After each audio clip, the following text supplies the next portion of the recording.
I take a look through what's making headlines in the international papers. For that, I'm joined by Alison Sargent. Alison, papers around the world have one particular photo on their front page, and that is the Russian journalist who is not dead yet. That's right, Eve. This was this stunning revelation yesterday that he actually faked his own death, a plot, I guess you could call it, in cahoots with the Ukrainian authorities who made this announcement. And they did it in order to find someone who actually was planning on killing him, who they have arrested. Now, the Ukrainian paper, whose name in English is Day, says Ukrainians had two big shocks yesterday, really. First, the shock of learning that this journalist had been murdered, and then the shock of finding out he's actually alive. A shock that was no doubt tenfold for his wife, who apparently was not in on the whole trick. On the paper's front page, that headline reads, "Thank you for being alive, but," because there are quite a few buts, Eve, and they write that one of the first but is that it gave Ukrainians quite a psychological shock. And also that this operation is really going to raise quite a few questions. And indeed, it is raising a lot of questions across the papers. You can see there on the two-page spread in the Times, they're saying a lot of people are condemning this stunt, as they call it. Right, well, many papers are worried that this is only going to increase accusations against the West and the Western media of fake news and of really anti-Russian bias. The Guardian, which, like the entirety of the UK press, has the story on its front page today as well. They're wondering if it's going to, quote, feed the Kremlin spin machine. And they write, while Kiev may have prevented a killing, the next time a Kremlin critic is murdered, well, the first question is going to be, are they really dead? I mean, the Guardian says we can expect the, quote, Babchenko defense to become Moscow's stock response for any Russia-linked atrocities in the years to come. And apparently some people are already, going back and looking at that case of the poisoning of a former Russian spy in the UK. Right, many Russian papers are evoking the Skripal case today. If we take a look at the front page of one Russian paper, the Nezavisimaya Gazeta, they call this case 3 shots in the back of Russia, a reference to the 3 shots in the back that were said to have killed Babchenko. And they say this hoax is really the same story as the Skripal affair. And you can see the comparison laid out quite clearly in this tweet from RT, formerly Russia Today.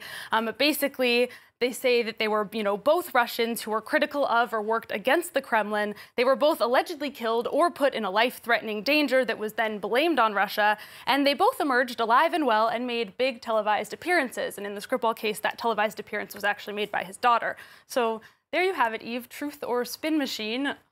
Yeah, there's a lot of questions to be asked on that case. And it is, of course, also making the front page there of a French newspaper, Libération. There's a small photo on the top, but the much larger photo is a face a lot of us here in France, at least, will be familiar with.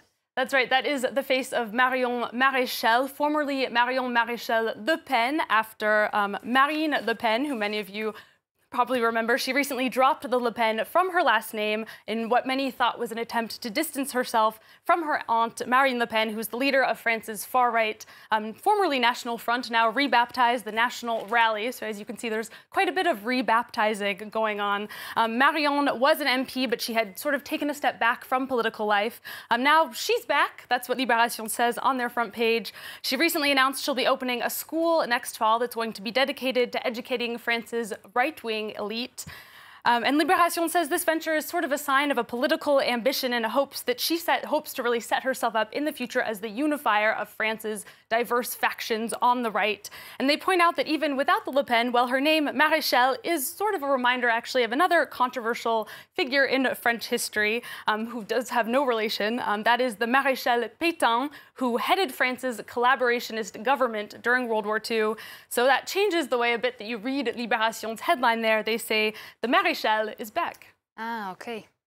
Yes, interesting one. And they do have a 2-page spread on that. But meanwhile, Alison, let's move across to Washington, where the US President Donald Trump has succeeded in meeting with Kim at the White House. That's right. Even before you get too excited, I know it's coming. Break the news. I know that it's not that Kim, but it was another big-ass summit, as those are the exact words used on the front page of the New York Post, the tabloid.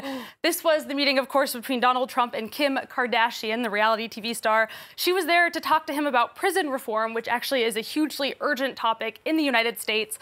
Tabloids, though, haven't been able to resist all of the jokes. The New York Post there, you can see, is very focused on her butt. They say Trump meets rump, and they call her Kim Thong-un. So, fun nickname. Meanwhile, the New York Daily News, which is a left-wing tabloid, they write the only Kim he could get. And they say, you know, he should get the Nobel Peace Prize now, really, for this historic summit with Kim Kardashian. She actually, during this meeting with Trump, asked him to pardon a 63-year-old great-grandmother, unsurprisingly a woman of color, who is currently serving a life sentence in prison for a first-time drug offense.